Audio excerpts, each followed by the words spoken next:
नमस्कार साथियों, गुरुकुल क्लासेस के ऑनलाइन प्लेटफॉर्म पर आप सभी का हार्दिक स्वागत एवं अभिनंदन। अब देखिए दोस्तों, मैं महेंद्र सिंह चारण और आपके सामने एक भारतीय राज्य व्यवस्था का एक अच्छा सा टॉपिक है जो लगभग आपके सभी एग्जाम में विशेष तौर से उससे क्वेश्चन पूछे जाते हैं, चाहे वो राजस्थान लेवल का हो चाहे इंडिया लेवल का। जैसे राजस्थान लेवल में अभी आप लोगों को पता है Patwar, Rajasthan police, REET second level SST, other भी जो राजस्थान की कंपटीशन होते हैं उनमें भारतीय राज्य व्यवस्था के क्वेश्चन पूछे जाते हैं। और इंडियन लेवल के जैसे रेलवे का है, एसएससी का है, उन सब में ये टॉपिक आपके काम आता है। अब देखिए दोस्तों, अब जो आज हम टॉपिक शुरू करने जा रहे हैं, अब पहली चीज टॉपिक शुरू करने से पहली एक चीज आप सभी लोग याद रखिए। क्या होता है कि ज्यादातर अक्सर देखा गया है कि जो भारतीय राज्य व्यवस्था का जो विषय है उसको ज्यादातर क्या रटने की कोशिश करते हैं। हमें वो बिल्कुल भी रटने का काम कदापि नहीं करना। हमें क्या करना है, सिर्फ और सिर्फ तथ्यों को समझने का काम करना है। ठीक है, तो बहुत ही सरल तरीके से हम उस टॉपिक को समझने की कोशिश करेंगे। अब देखिए दोस्तों, सबसे पहला जो टॉपिक है वो है संविधान सभा के बारे में। किसके बारे में? संविधान सभा। अब देखिए दोस्तों, संविधान सभा और संविधान के बारे में तो आप सभी को पता ही होगा कि संविधान दो प्रकार का होता है। कितने प्रकार का होता है? दो प्रकार का संविधान होता है, जिसमें एक आपके आता है लिखित संविधान। कौन सा संविधान? लिखित संविधान।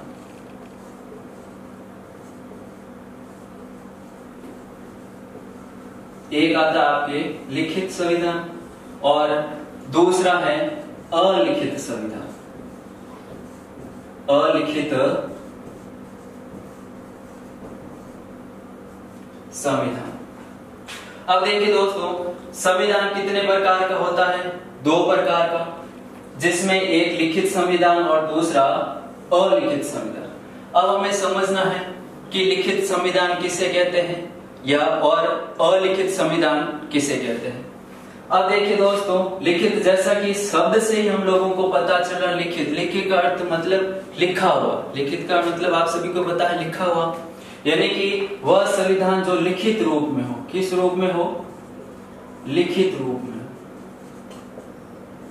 जो लिखित रूप में हो वो कौन सा संविधान होगा? हमारा लिखित संविधान।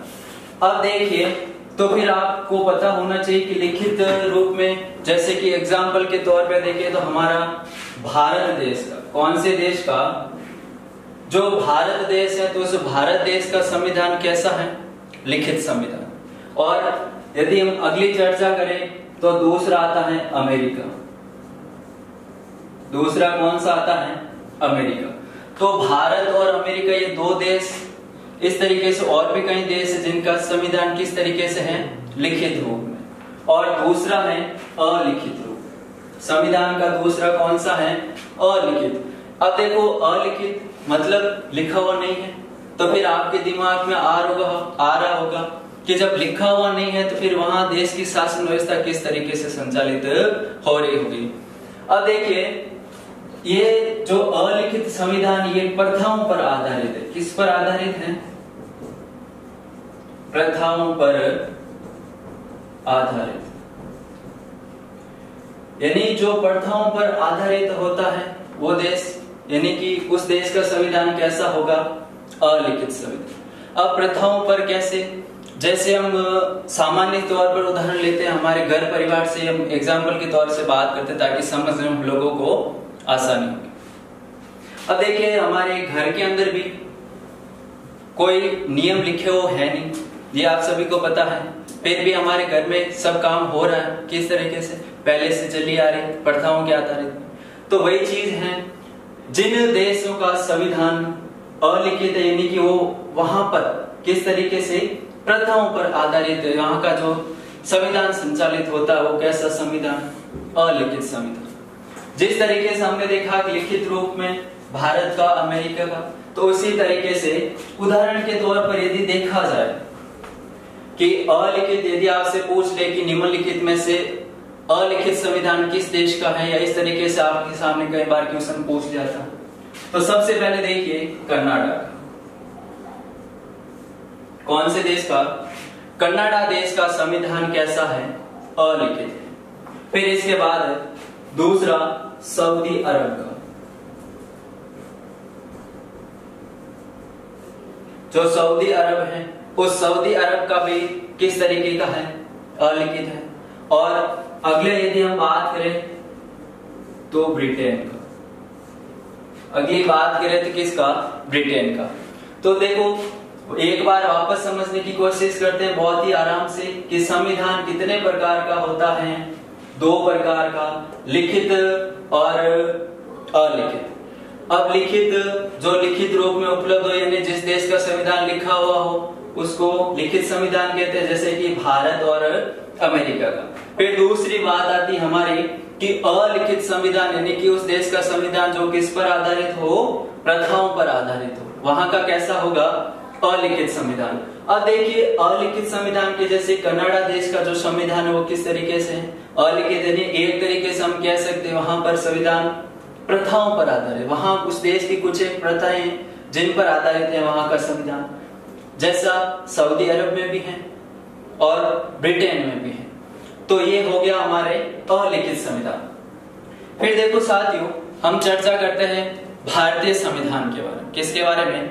भारत के संविधान के बारे में। अब देखो जो भारत का संविधान है,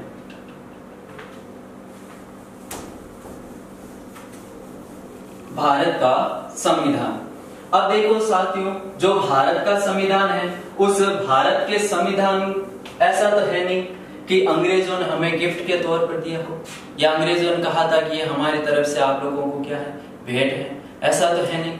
तो इसके पहले बहुत कुछ मांग भी हुई थी जो हमसे कई बार एग्जाम में स्पेशल तौर से पूछ लिया जाता है। तो अब देखिए संविधान सभा की मांग,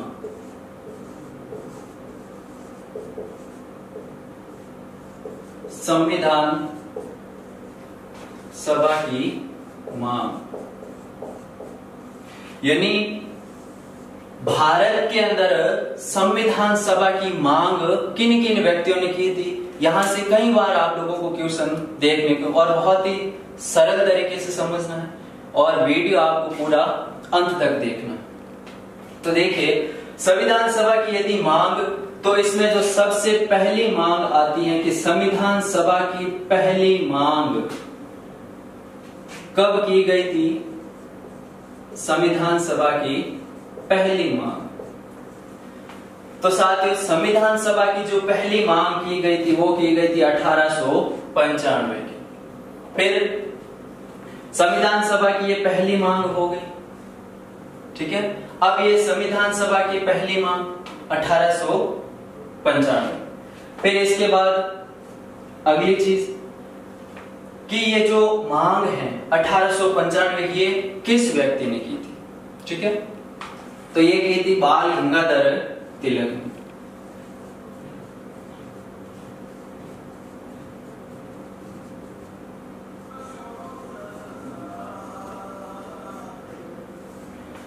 संविधान सभा की पहली मांग 1895 में बाल गंगाधर तिलक ने की थी, और तिलक ने किस में की थी? इनका स्वराज विधेयक में। कौन से विधेयक में? स्वराज विधेयक में सबसे पहले संविधान सभा की मांग की गई, जो एग्जाम हमसे कई बार क्वेश्चन पूछ लिया जाता है कि संविधान सभा की पहली मांग कब की गई थी? 1895 में, ठीक है। अब 1895 में संविधान सभा की पहली मांग हो गई। फिर इसी के बाद अगली कड़ी में यदि हम चर्चा करते हैं तो फिर 1922 में अगली मांग कब हुई थी संविधान सभा की? 1922 में। और जो 1922 में संविधान सभा की मांग की गई थी वो की गई थी महात्मा गांधी के द्वारा। किसके द्वारा की गई थी? महात्मा गांधी के द्वारा। अब देखो गांधी जी ने कहा था कि भारतीयों के लिए क्या होना चाहिए? एक संविधान होना चाहिए। और ये गांधी जी ने बात कब करी थी? 1922 के अंदर। और इनकी एक पत्रिका थी जिसका नाम था यंग इंडिया। गांधी जी की पत्रिका का क्या नाम था? Young India. और गांधी जी ने इसी यंग इंडिया नामक पत्रिका में क्या कही थी कि भारतीयों के लिए क्या होना चाहिए, एक संविधान होना चाहिए। इसकी बात कब की थी, 1922 के अंदर। फिर अगली चीज देखिए, अगली जो मांग आती है वो आती है 1934 में, यानी कि संविधान सभा की अगली मांग कब हुई थी, 1934 में। अब देखिए ये जो मांग है 1934 की, ये किसने की थी, M.N. राय के द्वारा की गई। किसके द्वारा की गई थी, M.N. राय के द्वारा संविधान सभा की मांग की गई। और देखो यहां से एक बहुत ही अच्छा क्वेश्चन हमारे सामने आता है कि ये जो M.N. राय के द्वारा 1934 में जो संविधान सभा की मांग की गई थी, उस मांग को क्या कहते हैं, तो इसको पहली औपचारिक मांग कहते हैं। कौन सी मांग, पहली औपचारिक मांग।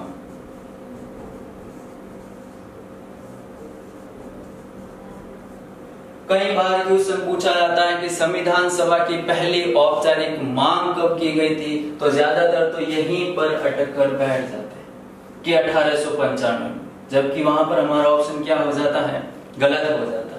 क्योंकि संविधान सभा की पहली जो औपचारिक रूप से मांग की गई थी वो की गई थी 1934 के अंदर। किसके द्वारा की गई थी, M.N. राय के द्वारा। फिर देखिए संविधान सभा की जो अगली मांग है वो की गई थी 1935। कब की गई थी, 1935 में। अब देखिए दोस्तों, संविधान सभा की जो मांग 1935 में है वो की थी भारतीय राष्ट्रीय कांग्रेस के द्वारा। किसके द्वारा की गई थी, भारतीय राष्ट्रीय कांग्रेस के द्वारा। किसके द्वारा की गई थी, कांग्रेस के द्वारा। बहुत ही आसान तरीके से हम लोगों को समझना है। एक बार फिर से देखिए, संविधान सभा की पहली मांग 1895 किसके द्वारा, बाल गंगाधर तिलक के द्वारा। कौन से विधेयक में की गई थी, स्वराज विधेयक में की गई थी। फिर इसके बाद गांधी जी ने संविधान सभा की मांग कब की थी, 1922 में। कौन सी पत्रिका, यंग इंडिया। फिर संविधान सभा की पहली औपचारिक मांग कब की गई थी, किसके द्वारा की गई थी, तो संविधान सभा की पहली मांग 1934 में M.N. राय के द्वारा की गई थी। फिर भारतीय राष्ट्रीय कांग्रेस के द्वारा जो संविधान सभा की मांग की गई थी वो कब की गई थी, 1935 में की गई थी। कब की गई थी, 1935 में।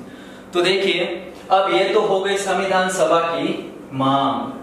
तो फिर जो संविधान सभा बनना चाहिए या हमारे देश के लिए भी एक संविधान होना चाहिए, इस तरीके की मांग का जो हमारे ऐसा बोल सकते हैं कि उस समय जो नेता लोग थे उनके दिमाग में किस तरीके से ये बात है कि हम भारतीयों के लिए भी क्या होना चाहिए, एक संविधान होना चाहिए। तो इसकी जानकारी प्राप्त करने के लिए हम थोड़ा सा इतिहास की तरफ चलते हैं। अब देखिए संविधान सभा की मांग के बारे में तो हो गया। अब इसका उस समय नेताओं के दिमाग में किस तरीके से आया था कि भारतीयों के लिए भी एक संविधान होना चाहिए हमारा अलग, ताकि देश को संचालित करने में सहायता मिल सके। अब देखिए साथियों, तो इतिहास की तरफ चलते हैं। तो आप लोगों को पता होगा कि विश्व के अंदर कितने विश्व युद्ध हुए थे, 2 विश्व युद्ध हुए थे। तो देखिए प्रथम विश्व युद्ध, प्रथम विश्व युद्ध, और ये जो प्रथम विश्व युद्ध है ये कब से कब तक हुआ था, तो 1914 से लेकर 18 के अंदर। प्रथम विश्व युद्ध कब हुआ था, 1914 से लेकर 1918 के अंदर। अब देखो जब प्रथम विश्व युद्ध हुआ था, इस विश्व युद्ध के दौरान जो ब्रिटेन की सरकार थी, यानी कि ब्रिटिश सरकार, उस ब्रिटिश सरकार ने ये कहा था कि यदि भारतीय हमारी सहायता करे इस युद्ध में, तो जैसे ये युद्ध खत्म होगा हम आप लोगों को क्या कर देंगे, स्वतंत्र कर देंगे। क्या कर देंगे, हम आप लोगों को स्वतंत्र कर देंगे। ये बात कही थी ब्रिटिश सरकार के द्वारा। जब ये बात ब्रिटिश सरकार के द्वारा की गई थी तो उस समय महात्मा गांधी ने, किसने, महात्मा गांधी, तो उस समय जो महात्मा गांधी जी थे, उन महात्मा गांधी ने क्या किया था कि जो भी भारतीय थे उनको ज्यादा से ज्यादा जोड़ने का काम किया था। क्या किया था कि ज्यादा से ज्यादा आप लोग सेना में भर्ती रहो और ब्रिटिश सरकार की क्या करो, सहायता करो।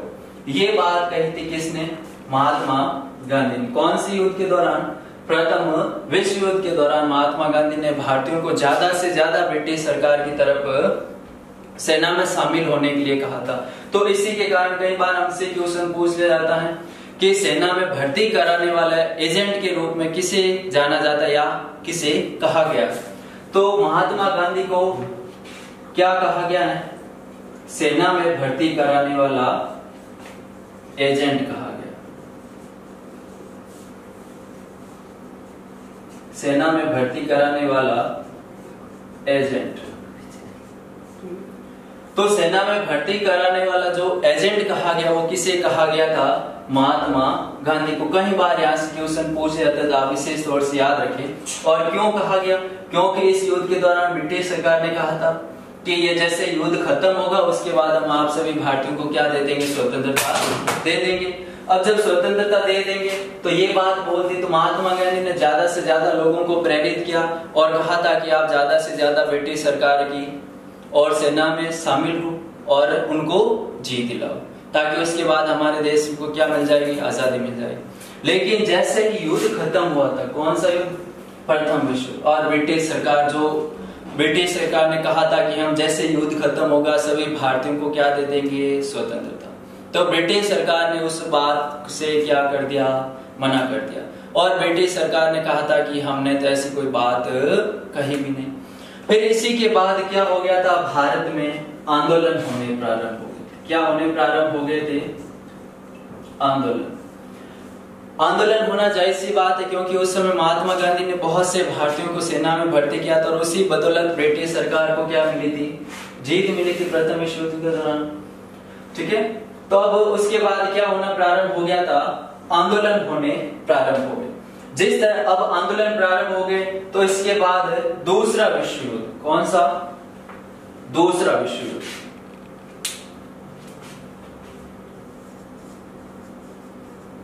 दूसरा विश्व युद्ध हुआ था। अब ये जो दूसरा विश्व युद्ध हुआ था ये 1939 से लेकर 45 के मध्य। प्रथम विश्व युद्ध 1914 से 1918, द्वितीय विश्व युद्ध 1939 से 1945 के बीच में रहा था। अब देखो इस विश्व युद्ध के दौरान जो सरकार थी, कौन से, ब्रिटेन के अंदर सरकार,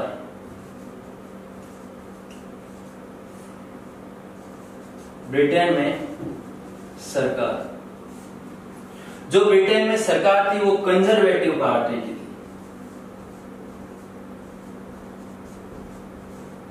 कंजर्वेटिव पार्टी की सरकार थी।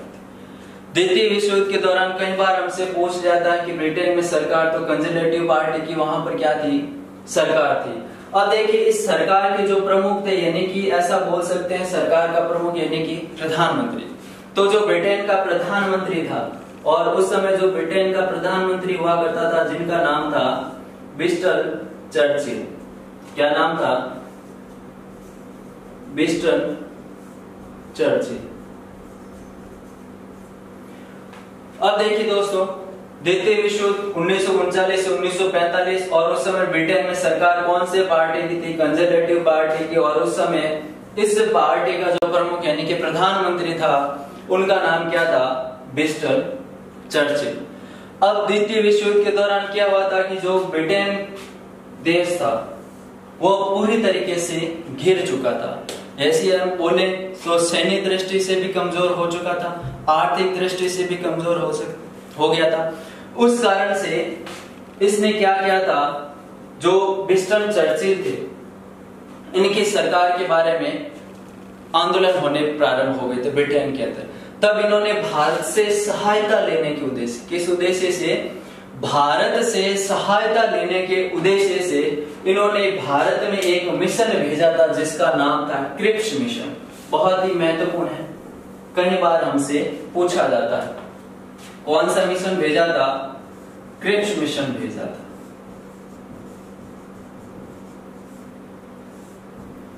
क्यों भेजा था?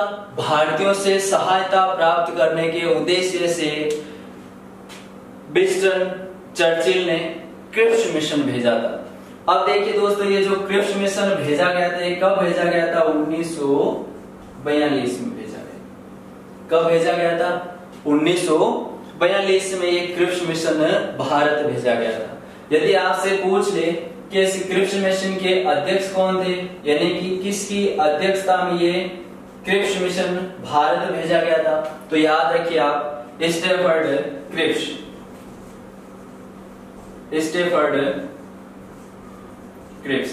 और स्टैफर्ड क्रिप्स इसी की अध्यक्षता में ये जो क्रिप्स मिशन है 1942 में कहां भेजा गया?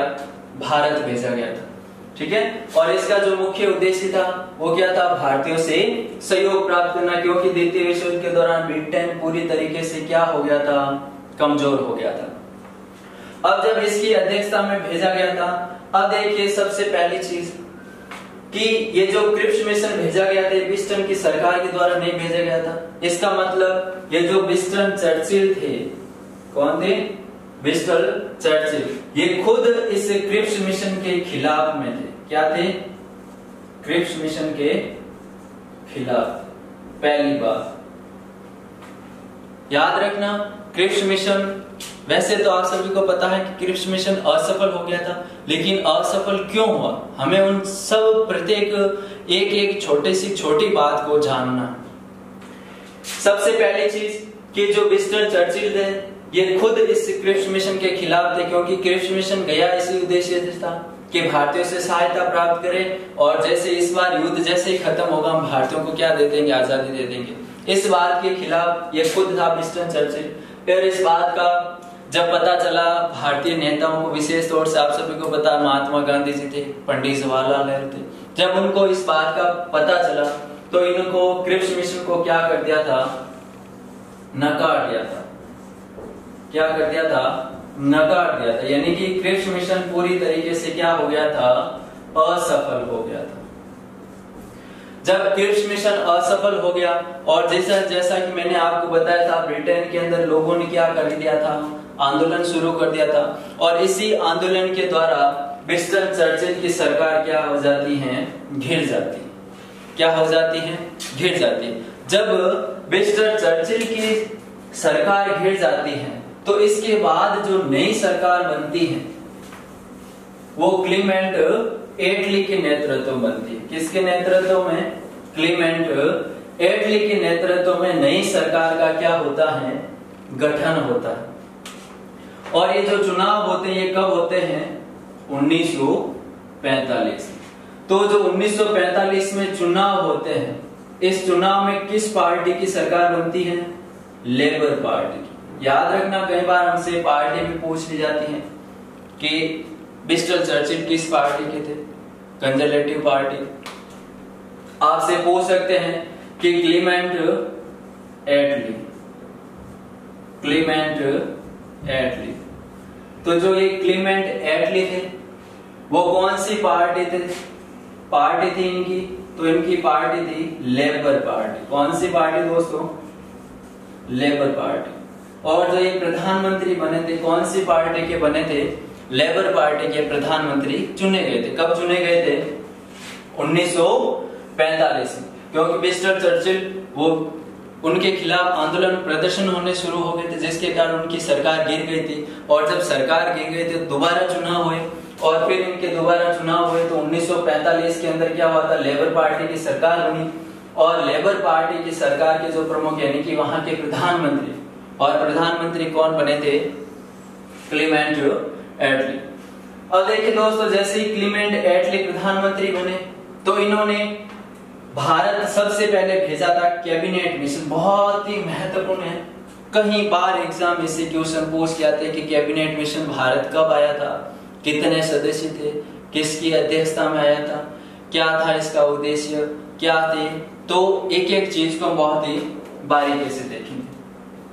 अब देखिए दोस्तों, सबसे पहली चीज कि कैबिनेट मिशन भारत कब आया था? कौन सा मिशन? Cabinet mission.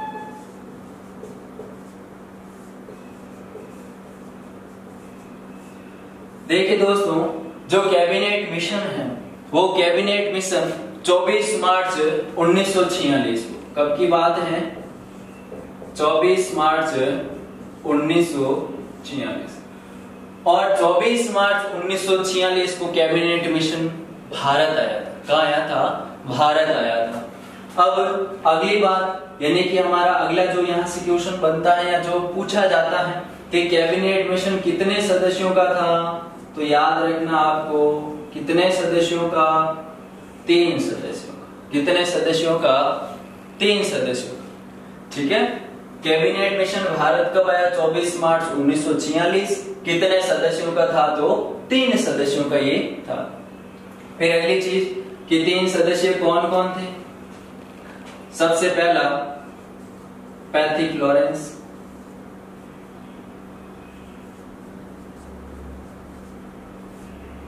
दूसरा वही क्रिप्स मिशन का स्टैफर्ड क्रिप्स,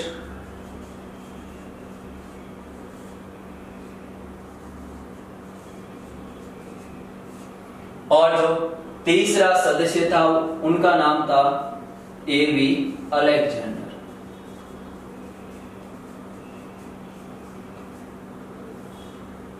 एवी अलेक्जेंडर। तो कैबिनेट मिशन 24 मार्च 1946 को भारत आया था। कितने सदस्यों का था? 3 सदस्यों का।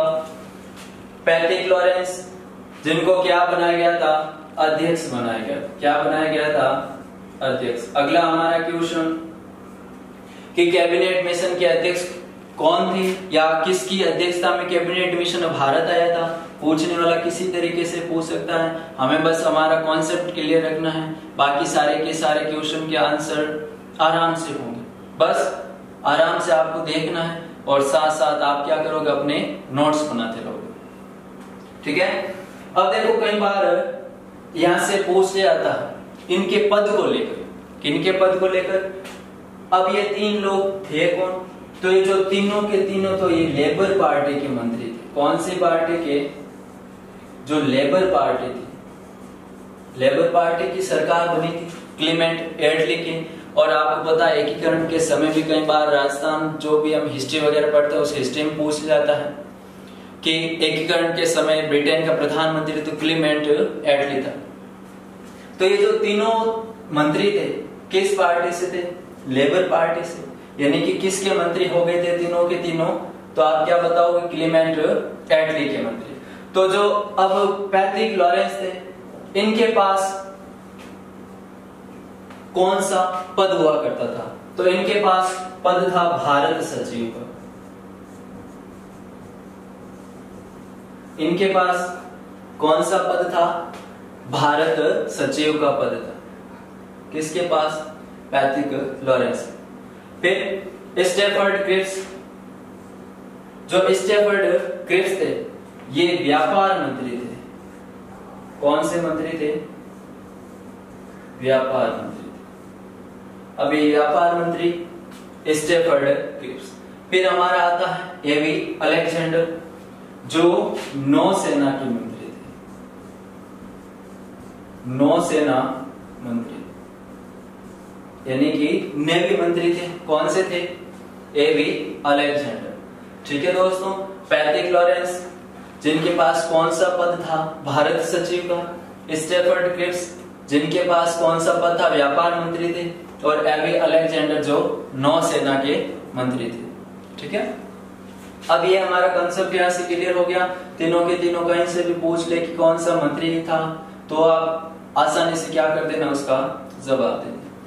अब देखिए दोस्तों, ये जो कैबिनेट मिशन था, इस कैबिनेट मिशन को जब भारत भेजा गया था तो इसके कौन कौन से उद्देश्य थे? तो हमें सबसे पहले कई बार पूछा जाता है कि इस कैबिनेट मिशन के आधार पर, किसके आधार पर? कैबिनेट मिशन के आधार पर सदस्यों की संख्या कितनी थी या कितनी सदस्य संख्या इन्होंने निर्धारित की थी। तो इस कैबिनेट मिशन के आधार पर जो संविधान सभा की सदस्य संख्या थी वो कितनी थी? 389 थी। कितनी थी दोस्तों?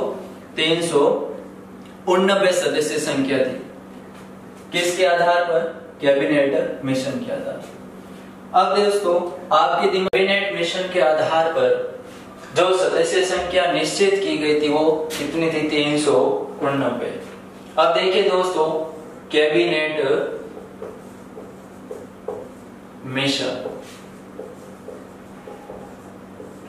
ये जो कैबिनेट मिशन है, ये कैबिनेट मिशन भारत कब आया था? 24 मार्च 1946। कितने सदस्यों का था? हम लोगों ने बात कर ली, ये 3 सदस्यों का था। ठीक है, अब इसी के आधार पर जो सदस्य संख्या निश्चित की गई थी वो कितनी की गई थी? सदस्य संख्या, जो सदस्य संख्या निश्चित की गई थी वो की गई थी 389। अब देखिए दोस्तों, ये जो 389, ये 389 ही क्यों की गई थी? इससे 390 भी कर सकता था, 388 भी कर सकता था, लेकिन इसने जो कैबिनेट मिशन था इसके आधार पर ये सदस्य संख्या 389 ही क्यों की गई थी?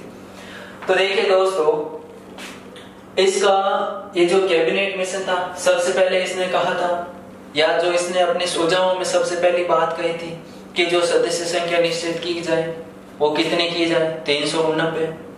फिर दूसरा इसने कहा था कि जो ब्रिटिश प्रांत है, कौन से प्रांत? ब्रिटिश प्रांत। तो जो ब्रिटिश प्रांत है वहां पर जो सीटों का आवंटन है वो जनसंख्या के आधार पर 3 समुदायों में बांटा जाए। कितने समुदायों में बांटा जाए? जनसंख्या के आधार पर 3 समुदायों में बांटा जाए। कितने समुदाय? 3 समुदायों में बांटा जाए, जिसमें सबसे पहला मुस्लिम समुदाय और दूसरा था सिख समुदाय और जो तीसरा था वो था सामान्य। अब देखिए दोस्तों, यहां पर जो सामान्य है, इस सामान्य से मतलब है कि मुस्लिम और सिख इन दोनों को छोड़कर बाकी सारे हैं वो किस में आएंगे? सामान्य। और इन 3 समुदायों को बराबर भागों में यानी कि जनसंख्या के आधार पर सीटों का आवंटन कर दिया गया था। यदि एक तरीके से देखा जाए तो ये जो सदस्य संख्या निश्चित की गई थी ये 10 लाख जनसंख्या पर, कितने लाख जनसंख्या पर? 10 लाख जनसंख्या पर, 10 लाख की जनसंख्या पर कितना सदस्यों को? 1 सदस्य। समझ में आ रही बात? कैबिनेट मिशन के आधार पर सदस्य संख्या 389। अब ये 389 क्यों की गई? अब इसको करने के पीछे ये है कि प्रत्येक 10 लाख की जनसंख्या पर कितने सदस्यों का चुनाव होगा? 1 सदस्य का। तो इसका मतलब यानी कि उस समय जो भारत की जनसंख्या थी, कब की बात है? 1946। तो उस समय लगभग 39 या 40 के आसपास थी, 40 करोड़ के आसपास। तो इसी के आधार पर कहीं पर 12 लाख थी, तो उन्हीं को 10 लाख में काउंट करके चुना गया। तो इसी के आधार पर यानी कि मोटे तौर पे आप लोगों को याद रखना, जो सदस्यों का चुनाव किया गया यानी कि सीटों का आवंटन वो कितनी? प्रत्येक 10 लाख जनसंख्या पर कितने सदस्यों का चुनाव किया गया था? 1 सदस्य का चुनाव किया गया था। अब देखिए दोस्तों, अब ये हो गया। फिर आपसे पूछा जाता है कि कैबिनेट मिशन का जो चुनाव है, कैबिनेट मिशन के आधार पर जो सदस्यों का चुनाव किया गया था वो प्रत्यक्ष था या अप्रत्यक्ष? कई बार हमसे क्वेश्चन पूछ लिया था कि संविधान सभा के सदस्यों का जो चुनाव है, संविधान सदस्यों का जो चुनाव है वो चुनाव प्रत्यक्ष किया गया था या अप्रत्यक्ष? तो आप लोगों को याद रखना, संविधान सभा के जो सदस्य थे उन सदस्यों का जो चुनाव है वो अप्रत्यक्ष रूप से हुआ था। किस रूप में हुआ था? अप्रत्यक्ष। अब ये अप्रत्यक्ष क्या होता है? तो देखिए, बहुत ही आराम से हम लोग इसको समझेंगे। अब देखिए दोस्तों, ये मान लो ये कोई भी हमारा, ऐसे समझने के लिए कोई भी एक हमारा कस्बा है, क्या है? और यहाँ पर ये वोटर है यानी कि मतदाता है। ये सारे क्या हैं? मतदाता है। अब ये सारे के सारे मतदाता मिलकर किसी एक व्यक्ति को क्या करेंगे, अपना मत देंगे और उसको विजय करेंगे। क्या करेंगे?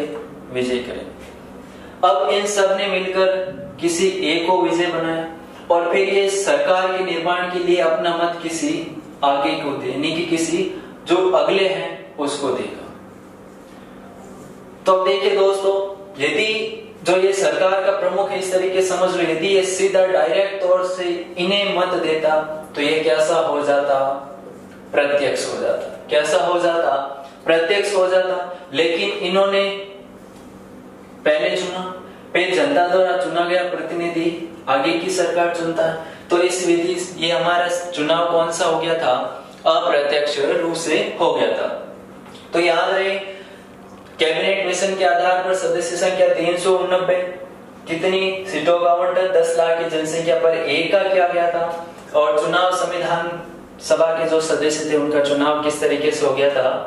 अप्रत्यक्ष रूप से हो गया था।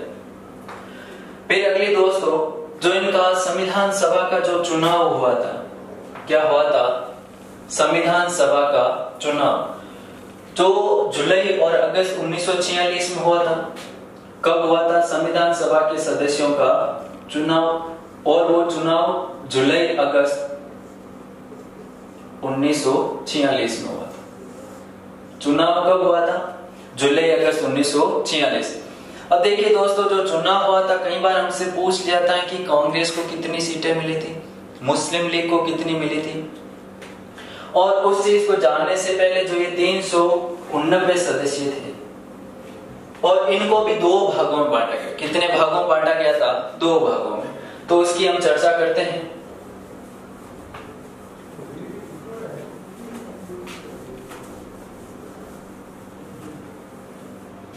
अब देखिए दोस्तों, कैबिनेट मिशन के आधार पर जो सदस्य संख्या निश्चित की गई थी 389, और इसको कितने भागों में बांटा गया था?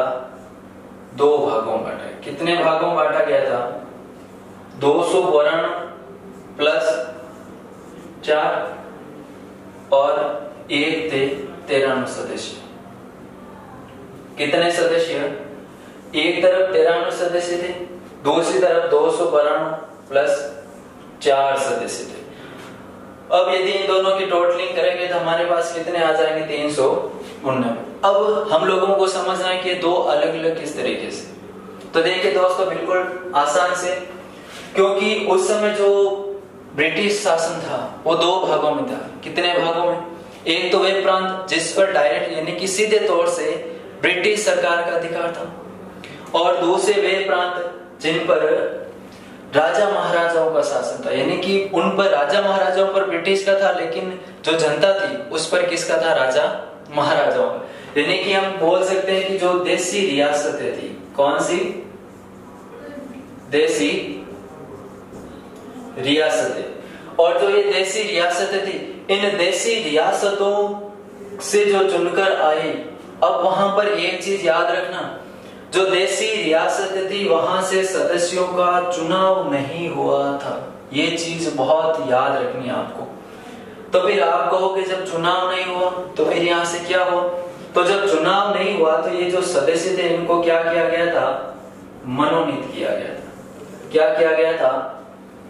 अब देखिए साथियों, जो ये 93 सदस्य थे ये देसी रियासतों से थे, जिनका चुनाव नहीं हुआ था उनको क्या किया गया था? मनोनीत किया गया था। अब ये मनोनीत कौन करेगा इनको? तो ये वहां के जो राजा महाराजा थे रियासतों के, ये सारा अधिकार उनको दे रखा था कि वो किसको चाहे संविधान सभा में भेजना और किसको ना चाहे, वो राजा महाराजाओं पर निर्भर था। अब दूसरा ये जो है हमारा ब्रिटिश प्रांत से, ब्रिटिश प्रांत। अब देखिए साथियों, जो ये ब्रिटिश प्रांत है, इस ब्रिटिश प्रांत से जो सदस्य 292 प्लस 4, ये मैंने अलग अलग क्यों लिखे? चाहता तो मैं साथ में भी लिख सकता था।